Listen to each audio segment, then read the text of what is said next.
Hey, everybody, it is Trags, and I am back along with the one and only Alex Barth for another edition of Red Sox Beat. On this episode, I'm looking forward to this a lot because we don't do lists a lot on the Red Sox Beat, but Alex Barth came up with a great idea when we were brainstorming earlier in the week for something new, something different. And he said, how about with David Ortiz, almost certainly, all due respect to Dan Shaughnessy of the Boston Globe, almost certainly going into the Hall of Fame and the announcement coming out on January 25th, next Tuesday. Why don't we do a top 5 all-time David Ortiz moments? And I'm like, Alex, I don't respect you a lot, but that is a great idea. That's a spectacular idea. So let's go ahead and do that. We're going to have some fun with this. We're going to bring back a lot of memories. A lot of these memories we were there in person for, others we watched off television, but certainly I think every Red Sox fan that is listening to this and every loyal Red Sox Beat listener on CLNS can appreciate the list we're about to do. We'll start with number 5, and I'll go first. To me, his speech in Game 4 of the 2013 World Series is one of those iconic Ortiz leadership moments in the dugout. And the reason this is on the list for me in the top 5 is because of the situation that he surmised and assessed in Game 4 of that World Series. People forget the Red Sox were down 2-1, 2-1 to the St. Louis Cardinals. They were in St. Louis. The score was tied 1-1 when Ortiz decided to gather his teammates in the dugout in the 6th inning. The game was getting a little long in the tooth. And according to the reports after the game, Ortiz said, quote, I told them we had been in this situation before and that we had a better team than we had showed. The game's tough, and I know we have better hitters than we've shown. I see guys who dominate good pitching, and they haven't been able to come through. Yeah, the Cardinals, have good pitching, but they're throwing the ball over the plate. That is the game that was decided by a Johnny Gomes home run, 3-run homer. The Red Sox win it 4-2. They tie the series at 2 games apiece, obviously, win the next 2 to win the 2013 World Series. You, Alex? Yeah, I mean, that's a good see, there's so many, right? And I honestly I didn't even think of that. Like honorable mentions, I'd go that. I got to do honorable mentions. I have to.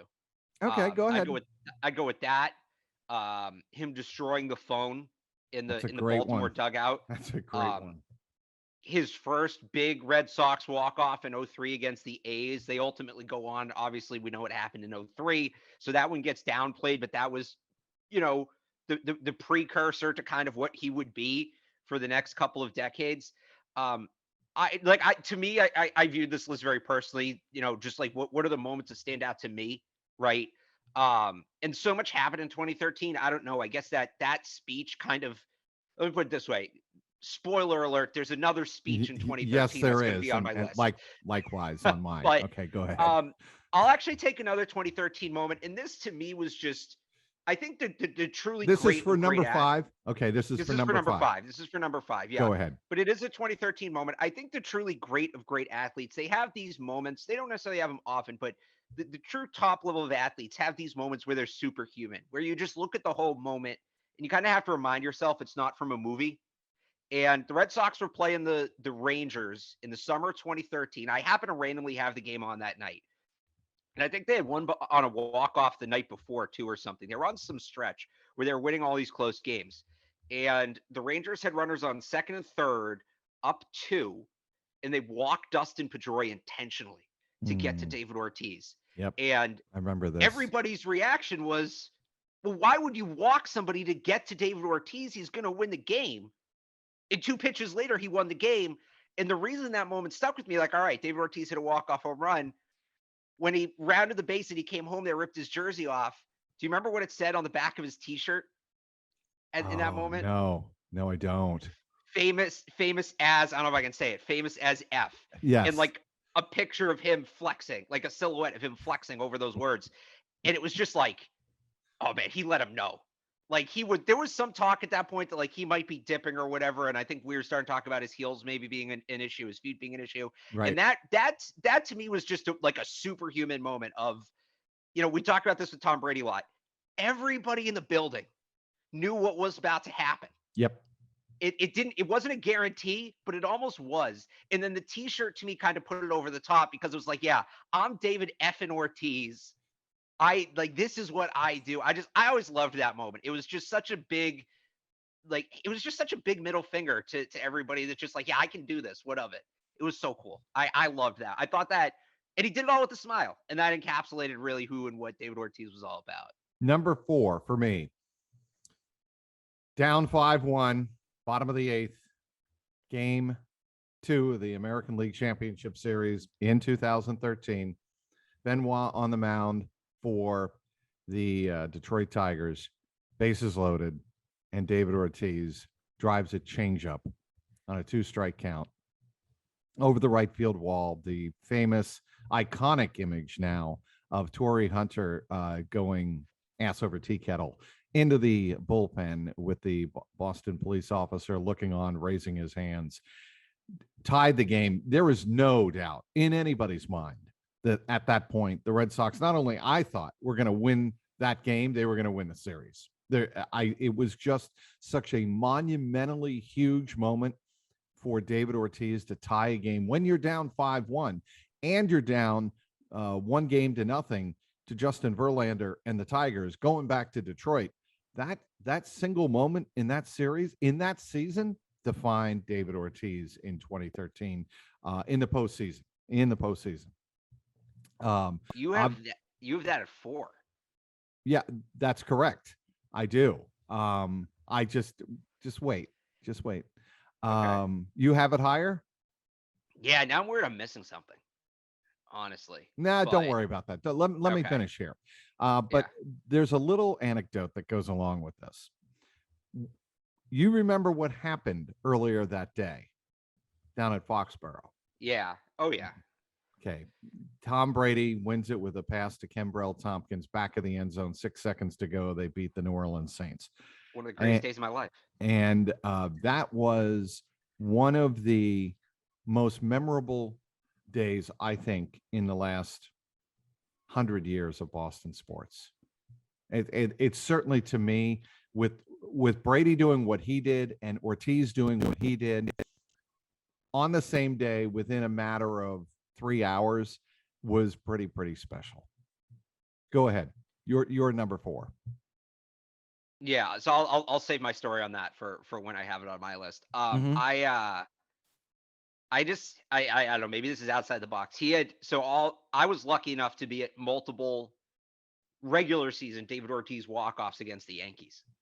I think I've only been to 3 or 4 walk-offs in my life, and he was a couple of them. So just anytime he walked off the Yankees, that always felt good, because I feel like Yankees fans always tried to minimize player David Ortiz. Was, he's a DH. He only hits for power, even though he hit over 300. It just felt good. It felt very, I don't know, it felt very Boston. You go to Fenway, you see David Ortiz walk off the Yankees. It puts you in a good mood for a couple days. It was always fun. So it's a little thing, but it was just like, again, it's one of those things where it felt so right. It felt just like, all right, it's late in the game, and we'll get to the other ones later, but it's late in the game. David Ortiz is up against the Yankees. Yeah, they're probably going to win this game. They're probably going to win it, and more often than not, they did. So that's another one where it's just like, I just appreciated the dominance of it. I appreciated the just how inevitable David Ortiz was. I think that's a big part of his aura, is that you didn't really doubt that he was going to come through. You just kind of knew, all right, if they get him at the plate in this situation, they're good to go. And they didn't always get to him, but so it just adds to it. Yeah. What's number 4 for there. you? That's number 4. I've just combined all the regular season walk-offs against the Yankees. I think there's 4 of them.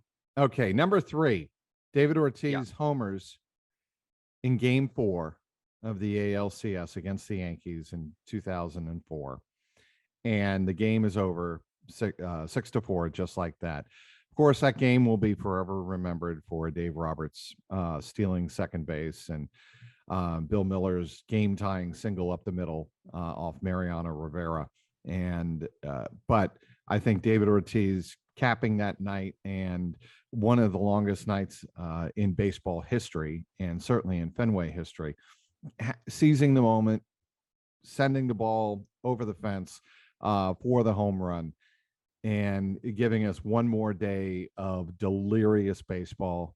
To me, that's number 3. Go Yeah. ahead. So I have, again, I'm going to combine them because there's so many. That and then the walk-off single. Was it the next game or two? I think it was the So next game, yeah, right? that's my number 2. We'll ruin the buzz. Thanks, Alex. But that's number 2 for me. But go ahead. I just have that whole series really is one. But yeah, the home run. And then I'm not a big Joe Buck guy, but the call, we'll Yes, see you later tonight. You talk about the length of that game, and he hit that home run at whatever, what was it, like 12:50 in the morning or something like that, or was it after 1 a.m.? I think it was 1:19 in the morning to be 1:19. specific. I mean, Yes, I'm gonna guess you were there. yes, I Were you there? was. Yeah, Yes. so you'd remember. I mean, that's just, you get chills every time you watch it. I can't help but see that. And because that really is, you think about, I talk about how, we just talked about how David Ortiz was inevitable, right? And you just knew it was going to happen. That laid the groundwork for all of that. That was, once he did that kind of kicked off the legacy. So yeah, I have that 3. I know the series is probably bigger than some of the other ones just with it being 04, but um I think it's no secret what my second one is. I kind of teased it before, but yeah, I would say just that whole series against the Yankees was the David Ortiz origin story, right? So I'm going to go number 1 because I think I know what your number 2 is. Okay. How's that? I know And it, I think we might have the same number 1. yeah, we might. Okay, good. Okay, Okay. we're going to swap it up here. What's your number 2? So my number 2 is the Grand Slam. Okay, that's Um, fair. yeah, I mean, you talk about what that day was. I mean, it was emotional. I remember I was in college. I was with Matt McCarthy, who I now work with at the Sports Hub, but we went to college together, and we had watched the Patriots game together. And I remember we went to dinner in between because there was some, like, the Patriots. It was a 1 o'clock game, and the Red Sox game I don't think started till 7 or 8. No, And you talking about the Grand Slam game? The yeah, Patriots game was a 4 o'clock game was it against a the 4 o'clock Saints. game? Yes, it was. Yes, it There was was. there I remember there was a gap in the middle, and the Red Sox game must have been 8:30 because I remember going to get Yeah, it dinner. was later. It was something Okay, like 8:15 or something like that. Yes, that's so correct. I just remember being at dinner, and we were talking, like, the Bruins and the Celtics did their tweets about great job Patriots, now go Red Sox, like that. And I remember we just were talking about, like, and I know that kind of stuff happens in other cities, but I don't know, it just feels very real in Boston. And we were talking about how the teams feed off each other and things like that. And it really felt like the two games were, like, deeply connected. It really, as that Red Sox game was going on, there was just a feeling of, well, the Patriots had this improbable comeback earlier. So that means the Red Sox at least have something close in them. And when so as that game's going on, they're starting to come back, and it was fall break. I was still at school because I was covering the football team. They had a game that Saturday. Um, but everybody else was gone. But so, like, I thought I was the only one in my whole building, my dorm. And the students, the student service, like, not RAs, but they're like students who show up for noise complaints or whatever. This kid who I knew, who's from the Massachusetts area, comes to my door. He goes, "You're going to have to be quiet. I'm going to write you up." I'm like, "Dude, it's the ALCS." And he had come during the Pats game too. I was like, the Pats just walked off. Like, you got to. So Ortiz hits the grand slam, and I'm losing my mind. I talked to a friend of mine who lived in the building across the quad from me. He's like, the next day, he said he heard me, but I'm losing my mind. We're losing our minds. And the kid comes up.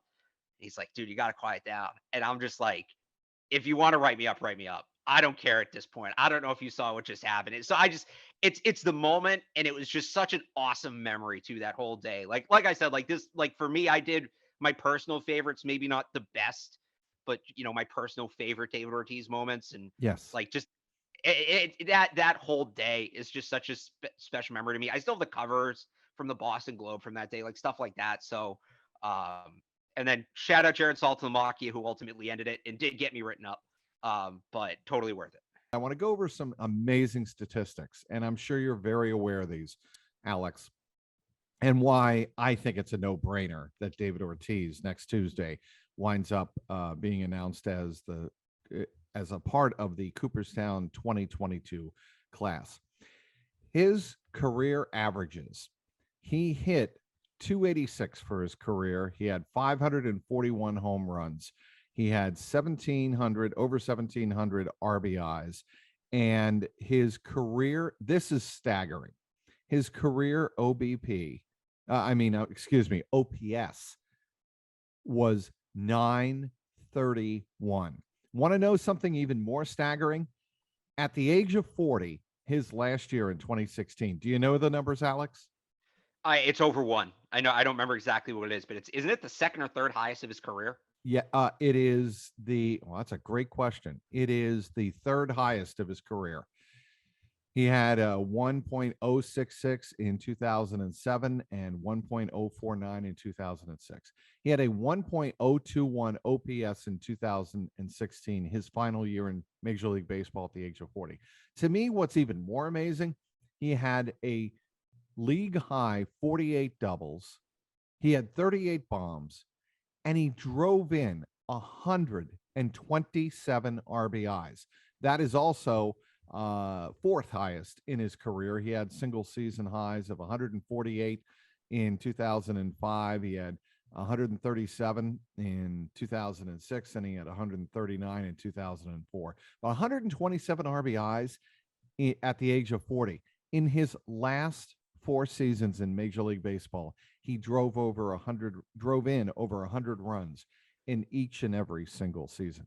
To me, that is just astounding.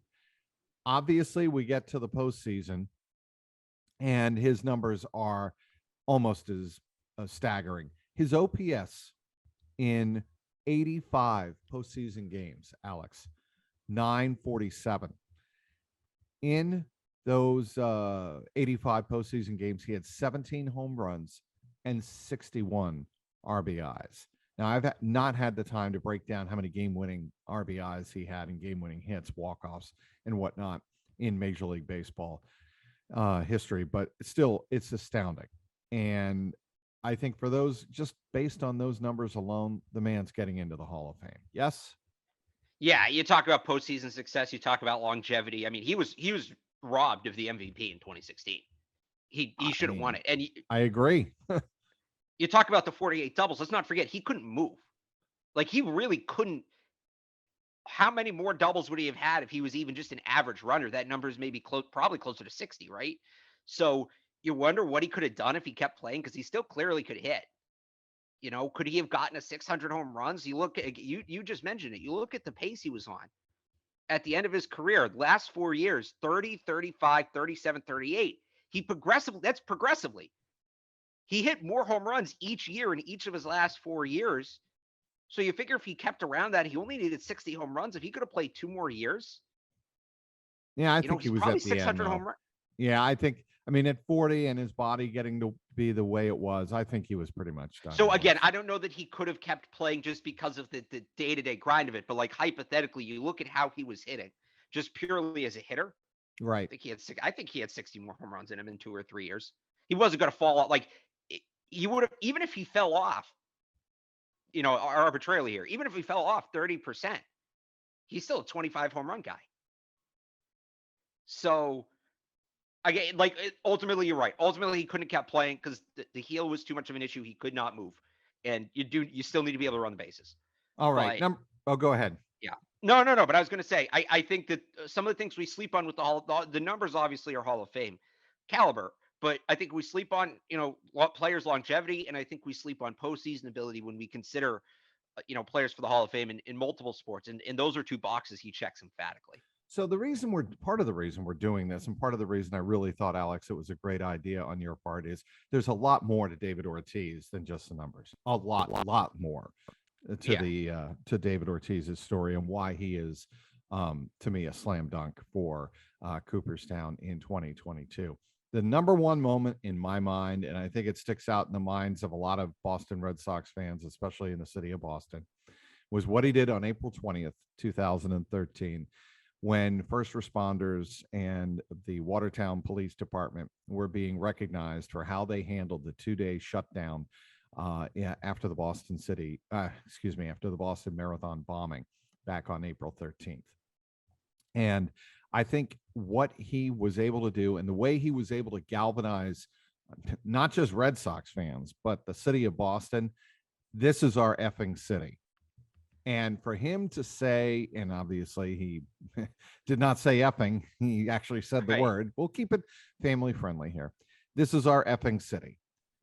To me, that defines David Ortiz. And that is saying something considering he's the best clutch hitter in the history of Major League Baseball. That's not hyperbole. That's just the way it is. Anybody who watched his, 18-year career, starting with the Twins back in the early 2000s and ending in 2016 with the Red Sox, knows that he is the greatest clutch hitter they've ever seen. But the way he galvanized people, I already brought up the moment he galvanized the Red Sox in the dugout in St. Louis in Game 4 of the 2013 World Series. But earlier in that season, on April 20th, 2013, David Ortiz was a lot more than just baseball on that day.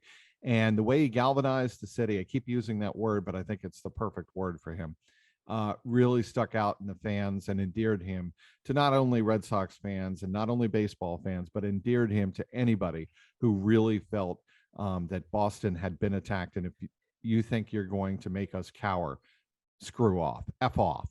And that was the perfect time, the perfect moment. David Ortiz against the Kansas City Royals before that game. And even the Royals stood up on the edge of their dugout in awe of what the man was doing. Yeah, I mean, he just captured the tone of the moment so perfectly. And you kind of got it right when the FCC came out, and the FCC is a pretty stingent organization. They really don't let a lot slide, and they were like, Right. "Nah, it's fine. He's good. We're not going to fine anybody for that." So, yeah, it really. I mean, I have the shirt. This is our effing city. Like all of that. It was a defining moment for the city. Forget a defining moment for the Red Sox. You talk about what a big moment it was. Here we are talking about the guy who, like you said, the greatest clutch hitter of all time, who played a huge part in ending the curse, one of the biggest grand slams in postseason history, all of that. If you talk about the top 10 moments from the whole Boston sports dynasty, and remember, there's 12 titles, there's 12 Right. championships. Forget Right. everything that got to those championships. But I think if you talk about the top 10 moments from the Boston sports dynasty, that's in the top 10. And No, quite. I think it is, but right. Like that's probably over some titles. And you talk about what a guy like Tom Brady has meant to the city. Football wise, Tom Brady certainly had his defining moments, but I don't know that anybody ever had them. And look, Brady was who he was. He would never do something like that. But that's kind of the beauty of David Ortiz, is he really embraced that role of, there's few guys who've come here. I think Isaiah Thomas did it. I think Julian Edelman did it. They really embraced the role of being, from Boston and playing for the people. But those guys, as much as I love them, were not the profile that David Ortiz is. So for him to come out and say that, it really felt like he was one of, like, I had a tough couple days after that happened. I did. And hearing that really helped me. And I don't think I'm the only person who felt that way. I think there's a number of people who will tell you, that's the first time they really smiled. They really unclenched, after a couple days. So for him to kind of put us all on, he put the Red Sox, not to be too cheesy, and this is the kind of thing that you and Evan Lazarus make fun of me for. But, for all the times he put the Red Sox on his back, you talk about the speech in the dugout, you talk about carrying the team in 04, you talk about carrying them, even in postseasons where they didn't win. If I could go back and change one Red Sox season, it would be 16, because he should have gone out with a title. And you talk about how he tried to drag that team to a title. For all the times he put the Red Sox on his back, he really put the whole city on his back with that. And it meant a lot. Like you said, it transcended baseball. I think it meant a lot to a lot of people. And it was just a really powerful moment. it'll be interesting what happens on next Tuesday, January 25th, when David Ortiz is announced into the Baseball Hall of Fame. You can mark it down. If I'm wrong, I'll come on and apologize, but I don't think I'm going to be wrong. Okay, we want to finish. You should come on and yell. You should come on and throw a fit. It would be wrong if he doesn't get in. I will. And I have a special guest lined up for next week to discuss David Ortiz. So that is a tease for next week's Red Sox Beat podcast. How about that, Alex? Is that good? There you go. There you All go. right. We want to get real quick to a list that I think we talked about the past for the last 30 minutes on this podcast. I want to talk about 4 Red Sox prospects named to Baseball America's top 100 list. Look, when the lockout finally does end, Alex, I think the Red Sox have a bright, bright future lined up in their minor league farm system. And I want to get to 4 of the prospects that, as you pointed out to me, made this top 100 list, and guys that, some of whom have already, dipped their toe in the waters already with the Red Sox, and some waiting to make their mark. We're going to start with shortstop Marcelo Mayer. He is 15th on the list. Then first baseman Tristan Casas, 19th overall.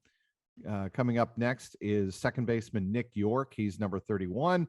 And of course, Red Sox fans know very well that outfielder Jarren Duran made his major league debut this past year. He comes in only at 91. But those 4 players, what is your biggest takeaway on each of them, Alex? So I think with Mayer, just the fact that he came in and he played well in the complex league, he's really young. Like, even for a high school pick, he's pretty young. So to see him come in and have some level of success is encouraging. The expectations are so high. Again, he was labeled as the top player in that draft class. He went 4th. So I think you have to be excited about that. He's too far away to make any, grandiose predictions off of what he did playing, whatever it is, 35, 40 games. Right. But, you kind of see why a lot of people were upset the Red Sox didn't get Jack Leiter, and, who is this random high school shortstop they saw Leiter in the College World Series, all of that. I think you get an idea, this kid's legit. He's a top 20 prospect in baseball. Baseball America knows what they're doing. I think it's just kind of reinforces the concept that how well that draft went for the Red Sox. 19, Tristan Casas. I'm hoping we see him this year. I really am. He kind of had an up and down year last year, I think, going to the Olympics. Ultimately, I think it's a good thing for his career, but I think it maybe threw him off his rhythm in terms of last season. So to see him still so high is encouraging. And again, there's no first baseman right now with the big club. I don't know that he breaks camp with the team, but he should be up at some point this year. And there's a wide open door to me for him to win that everyday first baseman job at some point. Nick York's a really interesting one. Everybody, when he was drafted, everybody talked about him being overdrafted. And I think ultimately what happened is they wanted to save slot money to sign Blaze Jordan, who seemed to be set on going to college at Mississippi State. So they pay York a little under slot in the first round.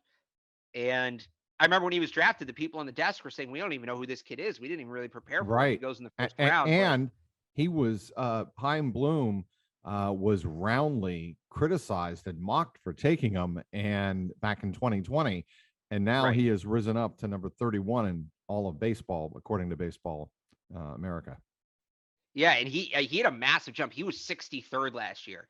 So the reason for the big jump, he was named the Red Sox minor league offensive player of the year last year, hit 325, had the most hits of any minor leaguer in the system. He's another guy that's pretty far away. It was his first year of pro ball with last year, no minor league baseball because of COVID. So, you still wait and see. It's not a guarantee on anything, but if that's his first year, you kind of look at that and you say, all right, well, that's his base. Let's see how he builds off that. So he's a player I think it's worth being excited about. And then with Duran, I was actually really excited to see Duran on this list. He did. I think part of the reason he's lower is the guys who aren't true prospects, right? You can have a certain amount of major league experience. It's minimal, but you can have a certain amount of major league experience and still appear on this list.